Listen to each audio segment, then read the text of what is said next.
Nenhuma oração feita com fé é em vão. Joelhos se dobram, Deus estende a sua mão.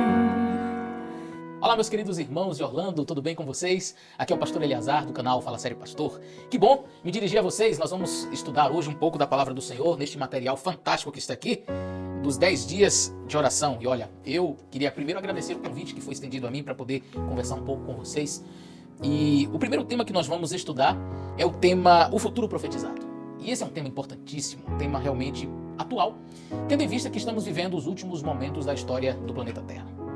Todas as profecias que diziam respeito ao fim dos tempos, tudo aquilo que foi profetizado pelos profetas do Antigo Testamento, né? Daniel, desde a estátua de Daniel capítulo 2, os animais que aparecem no capítulo 7, o desdobramento disso no capítulo 8 e também no capítulo 9, 10 e 11, todas essas profecias estão diante dos nossos olhos. Ao avançarmos um pouquinho para o Novo Testamento, nós encontramos o Senhor Jesus Cristo ainda profetizando e trazendo mais luz sobre o que aconteceria no final da história deste mundo.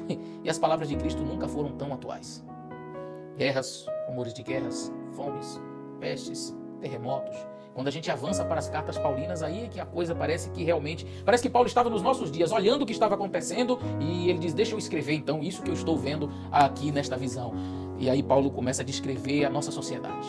Os homens amantes de si mesmos, desobedientes, avarentos, arrogantes, blasfemos. Mais amigos dos prazeres do que amigos de Deus. Estamos vivendo os momentos finais da história deste mundo. O mundo está entrando em colapso porque a volta de Cristo está às portas.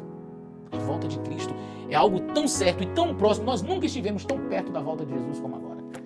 E isso me dá muita alegria, mas ao mesmo tempo traz um senso de responsabilidade muito grande. Eu acredito que você também deve sentir isso. Sabe, esse sentimento de, sim, Jesus está voltando, eu preciso estar preparado para esse encontro. Eu preciso estar preparado para este momento. Mas eu tenho família que também precisa estar preparada para este encontro. Eu tenho amigos que precisam estar preparados para este encontro. Eu tenho colegas de trabalho que também precisam estar preparados para este encontro, queridos.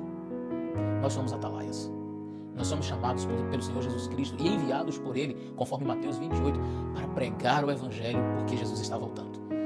Enfim, nós vamos então ler alguns textos aqui, nós vamos estudar algumas passagens muito interessantes de profecias que foram feitas e nós vamos entender realmente o período em que estamos vivendo e a necessidade que temos de buscar cada vez mais a palavra do Senhor, ler a Bíblia, orar e, mais que isso, testemunhar do amor de Deus. Eu gostaria de começar lendo com vocês o que está escrito no segundo livro de Crônicas, no capítulo 20 e o versículo 20. Segundo Crônicas, capítulo 20, o versículo 20 diz assim: Pela manhã cedo se levantaram e saíram ao redor ao deserto de Tecoa. E saindo eles, pôs-se em pé o rei Josafá, e disse: Crede no Senhor vosso Deus e estareis seguros. Crede em seus profetas e prosperareis. Você já parou para pensar por que Deus enviou profetas? Por que Deus trouxe profecias tão especiais, tão importantes em sua palavra? É bem verdade que, conforme diz a própria Bíblia, sem profecia o povo se corrompe.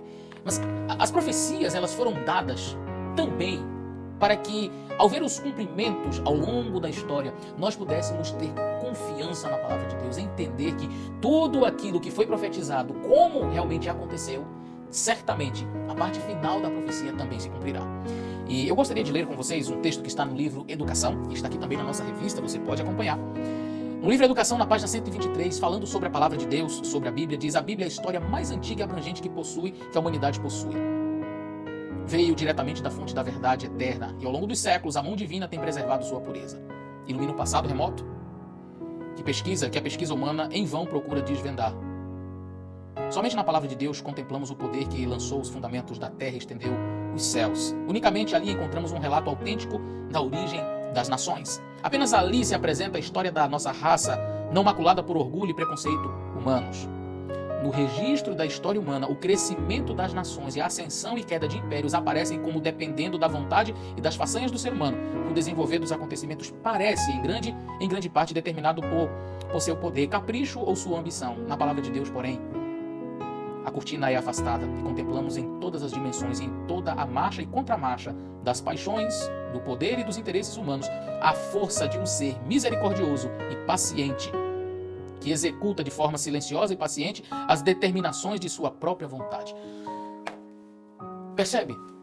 Por mais que os seres humanos é que estejam em suas ambições, e as guerras, e entram reis, e saem reis, levantam-se impérios, caem impérios, por trás de tudo isso está o poder divino, a mão de Deus. E eu gostaria de ler uma passagem da Bíblia com vocês, que está no livro de Daniel, no capítulo 2. Daniel falando exatamente sobre isso. Daniel, quando vai fazer aquela revelação para o rei Nabucodonosor, ele diz o seguinte, capítulo 2 do livro de Daniel, e o versículo 19, 20 e 21 dizem assim: Então foi revelado o segredo a Daniel numa visão da noite. Daniel louvou ao Senhor, Deus dos céus, e olha o que ele disse.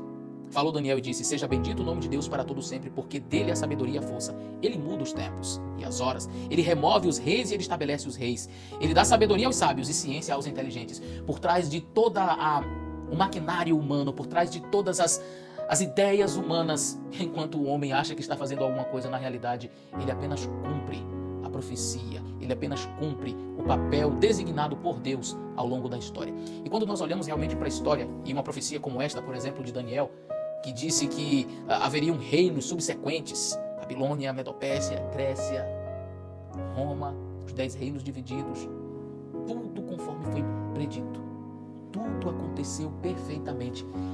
E olha, se passou Babilônia, Medopécia, Grécia, Roma, se os reinos foram divididos e a profecia dizia que eles jamais seriam unidos outra vez, mesmo que Carlos Magno tenha tentado, mesmo que Napoleão Bonaparte tenha tentado, mesmo que Adolf Hitler tenha tentado, e ninguém conseguiu, porque a profecia dizia que esses reinos jamais seriam unificados outra vez. Se tudo isso cumpriu-se ao pé da letra, nós podemos ter certeza que a última parte da profecia, que é aquela pedra lançada sem auxílio de mãos e que atinge o pé da estátua e destrói por completo, esta parte certamente também se cumprirá, porque Deus é o Deus que controla todas as coisas, nada foge ao seu poder. Bom, há uma outra passagem muito interessante que está no livro Ciência do Bom Viver e diz assim: nós devemos ver na história o cumprimento da profecia, estudar as atuações da providência nos grandes movimentos de reforma e entender o progresso dos acontecimentos ao ver as nações mobilizando-se para o combate final do grande conflito.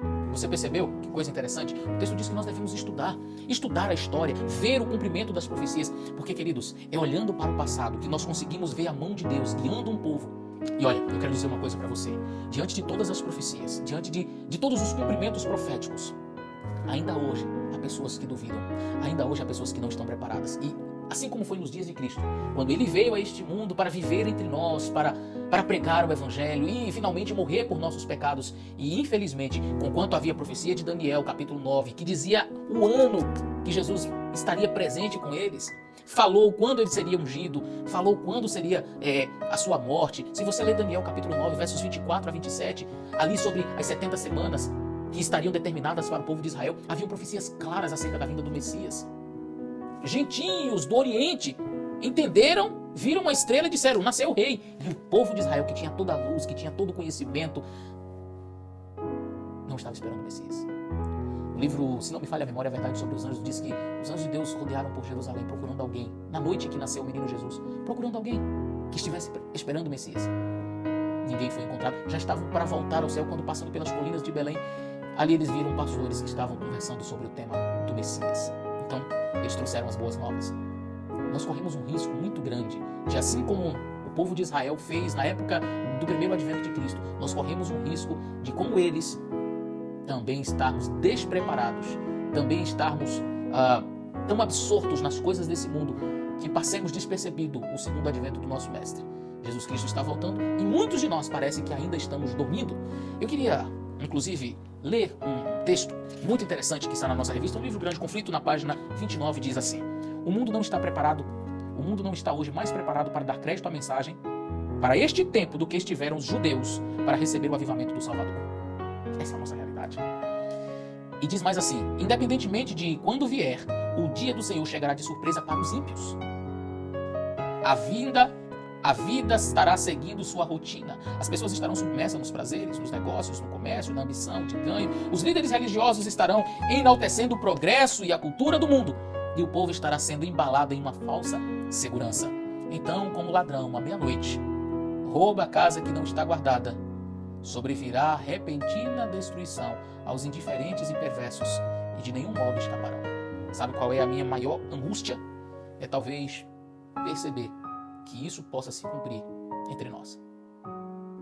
O dia do Senhor pegará de surpresa apenas os ímpios. Eu quero voltar a frisar que não é dado a nenhum ser humano saber o dia nem a hora da volta de Cristo. Não nos é permitido saber isso. Mas a volta de Cristo não nos pode pegar de surpresa. Porque aquele que, mesmo sem saber do dia e da hora, sabe que Cristo está próximo de voltar, está sempre preparado, está sempre pronto, está, buscando ao Senhor, orando, está pronto para receber o Mestre. Então, quando Jesus Cristo voltar, ele não será pego de surpresa, mas infelizmente muitos serão. E isso me causa muita preocupação. Eu me lembro da história de uma jovem que estava à beira de uma estrada e esperando um ônibus para fazer uma viagem. E aquela jovem, então, quando viu o ônibus, acenou e o ônibus parou às margens ali da estrada e o motorista abriu a porta e ela disse assim: motorista, espere só 2 minutinhos, tá vendo, a minha casa fica ali no alto da colina, eu vou correndo, vou buscar as minhas malas, já estão prontas ali na minha casa e eu já vou buscar para então nós viajarmos. O motorista olhou para aquela jovem e disse: minha jovem, se você realmente fosse viajar, suas malas estariam com você. Há muitas pessoas que estão desejosas de ir para o céu, dizem até que vão para o céu, pregam até na igreja, cantam, enfim, mas não estão com as malas prontas para entrar na eternidade. Há pessoas que até advogam o cristianismo, dizem: não, eu sou adventista do 7º dia, aguardo a bendita esperança, a volta de Jesus. Mas isso só na teoria, isso só nas palavras. Não é suficiente, é necessário estar pronto, é necessário estar preparado com as malas prontas, porque quando o Senhor aparecer, nós vamos dizer: Senhor, estou pronto para viver contigo a eternidade. Eu quero ler uma última passagem com vocês, está no livro Caminho a Cristo, e diz assim: consagre-se a Deus pela manhã, faça isso a sua primeira atividade, que a sua oração seja: toma-me, ó Senhor, para ser teu inteiramente, deponho todos os meus planos a teus pés, usa-me hoje para o teu serviço, fica comigo, e que tudo o que eu fizer seja operado por ti. Essa é uma questão diária. Cada manhã, consagre-se a Deus para aquele dia, entregue-lhe todos os seus planos, para saber se devem ser levados avante ou não, de acordo com o que a sua providência indicar. Assim, dia após dia, você poderá entregar sua vida nas mãos de Deus, e ela será cada vez moldada segundo a vida de Cristo. Só quem assim o faz estará pronto para viver a eternidade com Cristo. É o meu desejo para você, que você busque ao Senhor, que você faça da busca pelo Espírito Santo, da leitura, da oração, da comunhão com Deus a sua primeira atividade, o seu primeiro momento, e que isso se repita diariamente. Quando Cristo voltar, eu e você temos um encontro marcado na eternidade. Que Deus te abençoe. Vamos fazer uma oração? Querido Deus e Pai, eu oro por este querido irmão que está me ouvindo nesta hora. Nós precisamos estar preparados para a volta do Senhor Jesus. Ajuda-nos, livra-nos do mal, Senhor, e guarda-nos de nós mesmos. Nos ajude a manter uma comunhão íntima com o Senhor, a observar a Tua palavra, a fazer aquilo que o Senhor pede. Livra o Teu povo, Senhor, das tentações do inimigo. E volta logo, Jesus, para que possamos viver contigo. Volta para que esse mundo seja refeito e que, na eternidade, possamos desfrutar da Tua presença para todo sempre. Dá-nos um dia na Tua presença, guardados pelos Teus anjos. Em nome de Jesus. Amém. Que Deus abençoe você.